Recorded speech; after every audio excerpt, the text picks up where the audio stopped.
నమస్కారం BSK news కి స్వాగతం. హెడ్లైన్ చూద్దాం.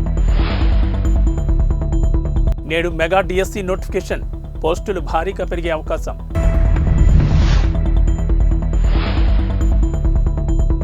ఓఆర్ఆర్ టెండర్లపై విచారణ, సిబిఐ లేదా ఆ స్థాయి సంస్థతో దర్యాప్తుకు నిర్ణయం.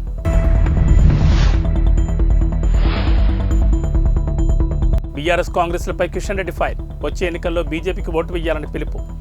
నిరుద్యోగులకు తెలంగాణ ప్రభుత్వం నేడు తీపి కబురు చెప్పనుంది. రాష్ట్రంలో ఉపాధ్యాయ పోస్టుల భర్తీకి గాను మెగా డిఎస్సి నోటిఫికేషన్ విడుదల చేయనుంది. సీఎం రేవంత్ రెడ్డి తన నివాసంలో 11,062 పోస్టులతో కొత్త నోటిఫికేషన్ వేయనున్నారు. ఇందులో ఎస్జిటిలు 6,508, స్కూల్ అసిస్టెంట్లు 2,629, లాంగ్వేజ్ పండిట్లు 727, పీఈటీలు 182, స్పెషల్ కేటగిరీలో స్కూల్ అసిస్టెంట్లు 220, ఎస్జిటిలు 796 పోస్టులు ఉన్నాయి. కొత్త నోటిఫికేషన్ వేసేందుకు గాను గత ఏడాది వేసిన డిఎస్సి నోటిఫికేషన్ను ప్రభుత్వం రద్దు చేసింది. ఆ నోటిఫికేషన్లో మొత్తం 5,089 పోస్టులను గత ప్రభుత్వం చేర్చింది. పాత అప్లికేషన్లు చెల్లుబాటు అవుతాయని పాఠశాల విద్యాశాఖ కమిషనర్ తెలిపారు.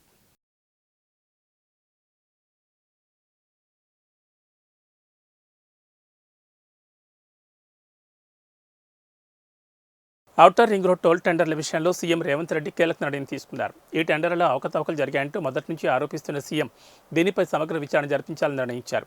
సిబిఐ లేదా ఆ స్థాయి దర్యాప్తు సంస్థకు విచారణ బాధ్యతలు అప్పగించనున్నట్లు ప్రకటించారు. సచివాలయంలో హెచ్ఎండి అధికారులతో సమీక్ష నిర్వహించిన సీఎం ఈ సందర్భంగా ఓఆర్ఆర్పై టోల్ టెండర్ల అంశాన్ని ప్రస్తావించారు. ప్రభుత్వానికి రావాల్సిన భారీ ఆదాయానికి గండిపడేలా తక్కువ ధరకే టోల్ టెండర్లు కట్టబెట్టారంటూ ఆగ్రహం వ్యక్తం చేశారు. కనీస ధర నిర్ణయించకుండా టెండర్లు ఎలా పిలిచారని హెచ్ఎండి అధికారులను ప్రశ్నించారు. ఇందులో ఎవరెవరి ప్రమేయం ఉంది, ఏ స్థలాలున్నాయి, ఎవరెవరు బాధ్యులు అనే విషయాలపై అన్ని కోణాల్లో తొలుత హెచ్ఎండిఏ పరిధిలో విచారణ జరపాలని ఆదేశించారు. టెండర్లలో అవకతవకలు, అనుసరించిన విధానాలు, ఫైళ్లు కదిలిన తీరుపై పూర్తి వివరాలతో ప్రభుత్వానికి నివేదిక ఇవ్వాలని హెచ్ఎండిఏ జాయింట్ కమిషనర్ ఆమ్రపాల్ని ఆదేశించారు. ఈ వ్యవహారానికి సంబంధించి ఏవైనా ఫైళ్లు మిస్ అయినట్లు గుర్తిస్తే సంబంధిత అధికారులు బాధ్యులైన ఉద్యోగులపై కేసులు నమోదు చేయాలన్నారు. హెచ్ఎండిఏ నుంచి పూర్తి నివేదిక అందిన తర్వాత కేబినెట్లో చర్చించి సిబిఐ లేదా అదే స్థాయి దర్యాప్తు సంస్థకు అప్పగిస్తామని చెప్పారు. టెండర్లకు ముందు ఓఆర్ఆర్పై టోల్ వసూలు ద్వారా ఏడాదికి 600 కోట్ల ఆదాయం వచ్చేదని అధికారులు సీఎం దృష్టికి తీసుకెళ్లారు. దీంతో 30 ఏళ్లకు 18,000 కోట్ల ఆదాయం వచ్చేదని, అలాంటిది 7,380 కోట్లకే ఎలా అప్పగించారని అధికారులను సీఎం రేవంత్ ప్రశ్నించారు. హెచ్ఎండిఏ అనుసరించిన టెండర్ విధానంతోనే ప్రభుత్వం 15,000 కోట్లకు పైగా నష్టపోయిందని సమావేశంలో ప్రాథమిక అంచనాకు వచ్చారు. హెచ్ఎండిఏ 2 కంపెనీలతో డీపీఆర్ తయారు చేయించడం, ప్రభుత్వ ఆదాయానికి నష్టం తెచ్చే డీపీఆర్ ఎంచుకోవాల్సిన అవసరం ఎందుకు వచ్చిందనే దానిపైన చర్చ జరిగింది. ఈ వ్యవహారంపై పలు అనుమానాలున్నందునే సమగ్రంగా విచారణ చేయిస్తే అన్ని నిజాలు బయటకొస్తాయని సీఎం అభిప్రాయపడ్డారు. టెండర్ దక్కించుకున్న సంస్థ ప్రభుత్వంతో చేసుకున్న ఒప్పందాన్ని చూపించి 49% వాటాను విదేశీ కంపెనీలకు అప్పగించిందని అన్నారు. విదేశీ కంపెనీలతో ఆ సంస్థ చేసుకున్న లావాదేవీలపై కూడా విచారణ జరపాల్సిన అవసరం ఉందన్నారు. కాంగ్రెస్ బీఆర్ఎస్లకు ఓటు వేస్తే దేశానికి లాభం లేదని, ఆ 2 కుటుంబ పార్టీలేనని కేంద్ర మంత్రి గంగాపురం కిషన్ రెడ్డి అన్నారు. విజయ సంకల్ప యాత్ర నియోజకవర్గ బహిరంగ సభకు ఆయన ముఖ్య అతిథిగా హాజరై ప్రసంగిస్తూ రాష్ట్రాన్ని బంగారమయం చేస్తానన్న కేసీఆర్ తన కుటుంబాన్ని బంగారమయం చేసుకున్నారని ఎద్దేవా చేశారు. పార్లమెంట్ ఎన్నికల తర్వాత ఆయన రాజకీయాల నుంచి తప్పుకున్న ఆశ్చర్యమేమీ లేదని జోస్యం చెప్పారు. మోడీ బలముందు ఓడిన రాహుల్ కాంగ్రెస్ పార్టీ అధ్యక్ష పదవి నుంచి తప్పుకొని 6 మాసాల పాటు విదేశాలకు వెళ్లిపోయాడన్నారు. రానున్న 5 ఏళ్లు దేశానికి మోడీ అవసరముందని, హ్యాట్రిక్ గెలుపు కోసం మనమంతా కృషి చేద్దామన్నారు. ప్రధానమంత్రి నరేంద్ర మోడీని యావత్ ప్రపంచం కావాలని కోరుకుంటుందన్నారు. కుట్రలు, కుతంత్రాలు, ఉగ్రదాడులతో దేశాన్ని ఉక్కిరిబిక్కిరి చేసిన దాయాది దేశాన్ని ఒక్క వేటితో మట్టి కరిపించి వెన్నులో వణుకు పుట్టించిన భరతమాత ముద్దుబిడ్డ మోడీ అన్నారు. పాలనలో వైఫల్యాలు చర్చిస్తూ ఆహార సంక్షేమంలో కొట్టుమిట్టాడుతుందన్నారు. రానున్న పార్లమెంట్ ఎన్నికల్లో రాష్ట్రంలో ఎంఐఎంతో సహా 17 స్థానాల్లో బీజేపీ విజయం ఖాయమన్నారు. బీఆర్ఎస్కు ఒక్క సీటు కూడా రాదన్నారు. గెలిచినా ఏం చేస్తారో వారికే తెలియదన్నారు.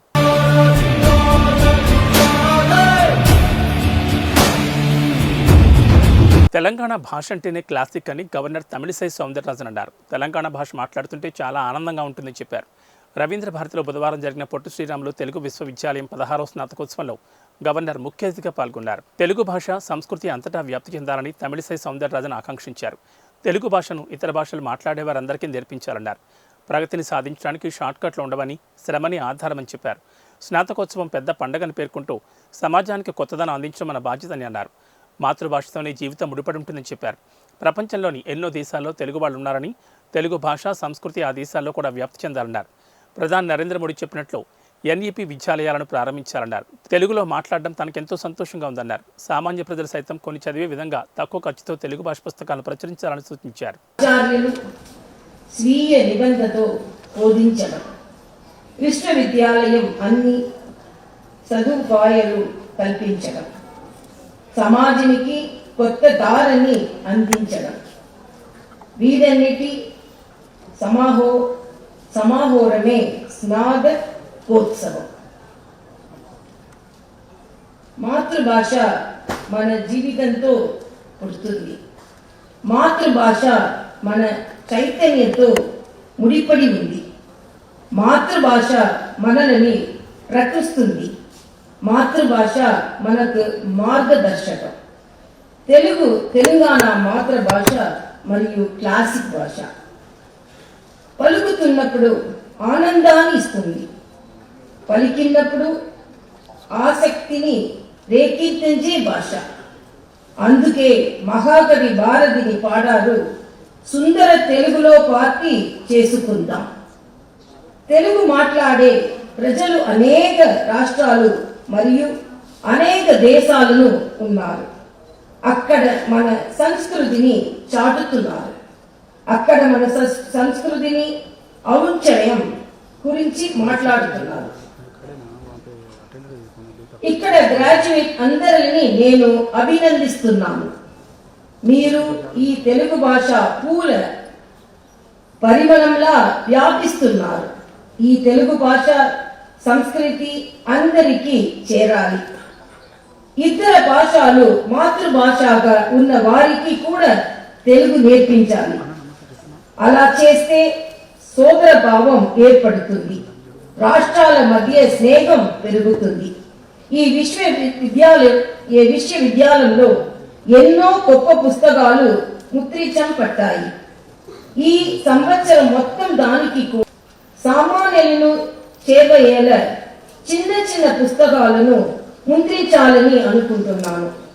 తక్కువ ఖర్చుతో కూడిన ప్రజలను సామాన్యులు చదవగలిగేలా ప్రచురించాలి. అదేవిధంగా ఈ పుస్తకాలు ఎక్కువ ప్రచురించాలి. ఎందుకంటే ఇది టెక్నాలజీ ప్రపంచం. అందుకే మనం ప్రధాని మంత్రి మోడీ గారి ఈ పందేలు టెకేడ్ అని చెబుతున్నారు. NUP అనుసరించి విశ్వవిద్యాలయాన్ని అభినందించండి. NUP విద్యార్థులను తరగతి గది నుండి ప్రపంచ స్థాయికి తీసుకెళ్లడం. మీరు అందరూ కష్టపడి ముందుకు రావాలి. ప్రగతి సాధించడానికి షార్ట్ కట్ లేదు, శ్రమే మూలధనం. నేను తెలుగులో మాట్లాడితే చాలా సంతోషంగా ఉంది. నేను నా మాతృభాష తమిళని అమితంగా ప్రేమిస్తున్నాను. మా అన్న భాష తెలుగు అంటే నాకు చాలా గౌరవం. అందరం కలిసి ఈ దేశాన్ని ఉత్తరిస్తాం. ఇక్కడ తెలుగు పండుగలు అన్నీ ఉన్నారు. ఇక్కడ తెలుగులో మాట్లాడుతున్నాను. తమిళ్లో ఒక్క సామెత ఉంది, నగర వ్యాపారులలో బంగారు సూదులు అమ్మినట్లు. మన మధురమైన భాష తెలుగులో మాట్లాడేందుకు ప్రయత్నించాను. నేటి నుండి మేడారం హుండీల లెక్కింపు జరగనుంది. హుండీ లెక్కింపునకు అధికారులు అన్ని ఏర్పాట్లు చేశారు. హనుమకొండలోని టీటీడీ కళ్యాణ మండపంలో హుండీ ఆదాయాన్ని దేవాదాయ శాఖ అధికారులు లెక్కించనున్నారు. 10 రోజుల పాటు ఈ లెక్కింపు కొనసాగనుంది. హుండీ లెక్కింపు కేంద్రం లోపల బయట సీసీ కెమెరాలు, భారీ పోలీస్ బందోబస్తును అధికారులు ఏర్పాటు చేశారు. మేడారం మహాజాతరలో మొత్తం 512 హుండీలను అధికారులు లెక్కించనున్నారు. లెక్కించిన నగదును బ్యాంకులో ఏ రోజుకు ఆ రోజు అధికారులు జమ చేయనున్నారు. ఈసారి మేడారం జాతర ఆదాయం పెరుగుతుందని అధికారులు అంచనా వేస్తున్నారు.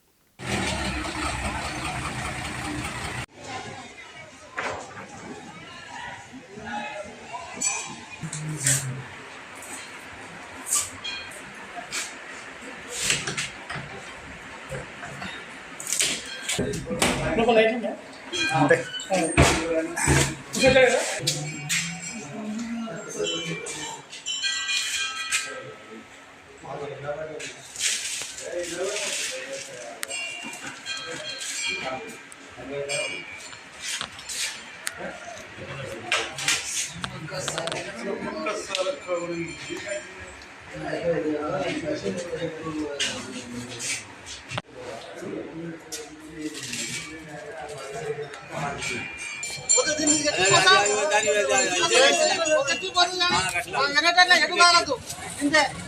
అనుకోవాలి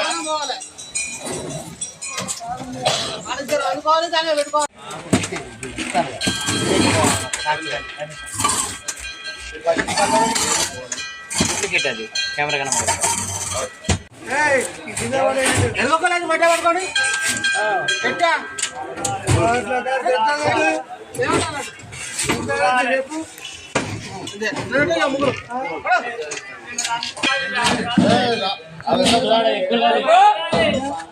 ఎక్కువ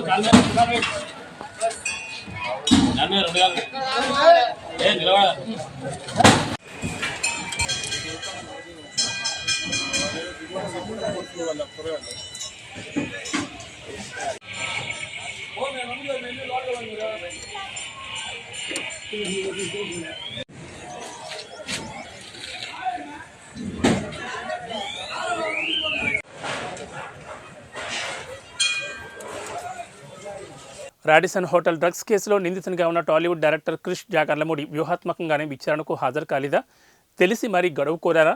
ఈ ప్రశ్నలకు వైద్య వర్గాల నుంచి అయ్యుండొచ్చన్న సమాధానాలు వినిపిస్తున్నాయి. రాడిసన్ హోటల్ కొకైన్ పార్టీ కేసులో డైరెక్టర్ క్రిష్ జాగర్లమూడి నిందితునిగా ఉన్నారు. పార్టీ జరిగినప్పుడు తాను హోటల్కు వెళ్ళినట్లు స్వయంగా క్రిష్ జాగర్లమూడి చెప్పారు కూడా. అయితే తాను అరగంట పాటు అక్కడ ఉండి ఆ తర్వాత వెళ్లిపోయానని, ఎలాంటి డ్రగ్స్ తీసుకోలేదని చెప్పారు. డ్రగ్స్ టెస్టులకు తాను సిద్ధమని కూడా ప్రకటించారు. మరోవైపు మాదాపూర్ డీసీపీ వినీత్ సైతం క్రిష్ జాగర్లమూడికి డ్రగ్ పరీక్షలు జరిపిస్తామని ప్రకటించారు. అయితే టెస్టులకు సిద్ధమన్న క్రిష్ జాగర్లమూడి ఆ తర్వాత తాను ముంబైలో ఉన్నానని, విచారణకు శుక్రవారం లేదా శనివారం హాజరవుతానని పోలీసులకు సమాచారం ఇచ్చారు. కాగా వ్యూహాత్మకంగానే క్రిష్ పోలీస్ విచారణకు గడువు తీసుకున్నట్లుగా అనుమానాలు వ్యక్తమవుతున్నాయి. సీనియర్ ఫోరెన్సిక్ డాక్టర్లు చెబుతున్న ప్రకారం కొకైన్ సేవిస్తే దాని ఆనవాళ్లు రక్తంలో 2 రోజుల వరకు ఉంటాయి, మూత్రంలో 3 రోజుల వరకు కనిపిస్తాయి, ఉమ్మిలో 2 నుంచి 3 రోజుల వరకు కొకైన్ ఆనవాళ్లు కనిపిస్తాయి. తరచుగా సేవించే వారి వెంట్రుకల్లో 90 రోజుల వరకు కొకైన్ అవశేషాలు దొరుకుతాయి. ఈ నేపథ్యంలోనే పోలీసులు డ్రగ్ టెస్టులు జరిపిస్తే ఎలాంటి ఆధారాలు దొరకకుండా క్రిష్ జాగర్లమూడి విచారణకు గడువు కోరినట్లుగా తెలుస్తోంది. రాజన్న సిరిసిల్ల జిల్లా తెలంగాణలో ప్రసిద్ధ పుణ్యక్షేత్రమైన వేములవాడ శ్రీ రాజరాజేశ్వర స్వామిని దర్శించుకోవడానికి నిత్యం వేలాది మంది భక్తులు వస్తూ ఉంటారు. రాజన్న దర్శనానికి వచ్చే అధిక శాతం మంది పేద భక్తులే. వీరికి నాణ్యమైన భోజనం తక్కువ ధరకు అందించాలన్న సంకల్పంతో దాదాపు 10 సంవత్సరాల క్రితం లక్ష్మీ గణపతి కాంప్లెక్స్ ఎదురుగా క్యాంటీన్ అట్టహాసంగా ఆలయ అధికారులు ప్రారంభించారు. అయితే గత 2 సంవత్సరాల క్రితం కరోనా నేపథ్యంలో మూతపడ్డ క్యాంటీన్ నేటి వరకు తెరుచుకోలేదు. తెలంగాణలోని అన్ని పుణ్యక్షేత్రాల్లో ఇదే విధంగా ప్రారంభించిన క్యాంటీన్లు తెరుచుకున్నాయి. వేములవాడ ఆలయ అధికారులు నిర్లక్ష్య ధోరణితో తమకేమీ పట్టనట్లు వ్యవహరించడం పలు విమర్శలకు తావిస్తోంది. రాజన్న ఆలయం భక్తులతో కిటకిటలాడిన వారికి కనీస సౌకర్యాలు కల్పించడంలో ఆలయ అధికారులు ఘోరంగా విఫలమయ్యారు. కనీసం తాగునీరు అందించడానికి కూడా శ్రద్ధ చూపకపోవడంతో భక్తులు అల్లాడిపోతున్నారు. ఇప్పటికైనా ఆలయ అధికారులు కళ్ళు తెరిచి మూతపడ్డ క్యాంటీన్ వెంటనే తెరవాలని భక్తులు డిమాండ్ చేస్తున్నారు.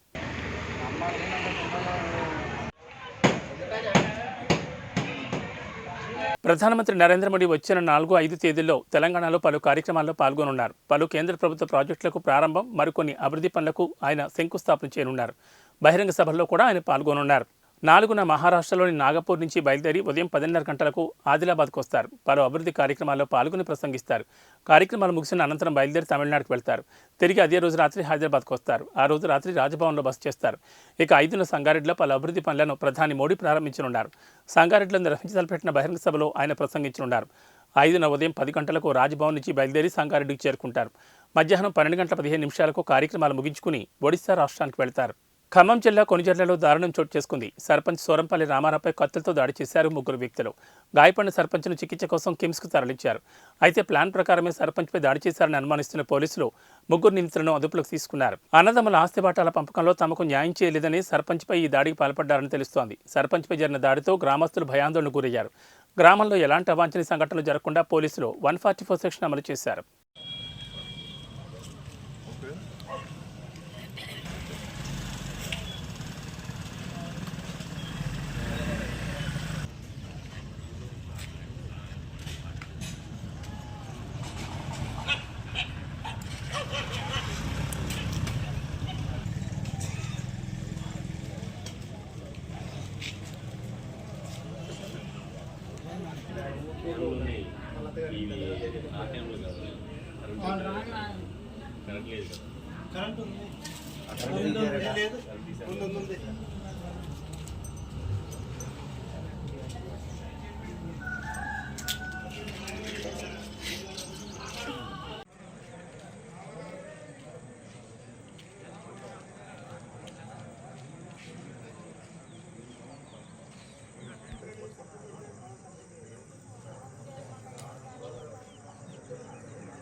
ఏవీ బులెటిన్ విశేషాలు. నమస్కారం.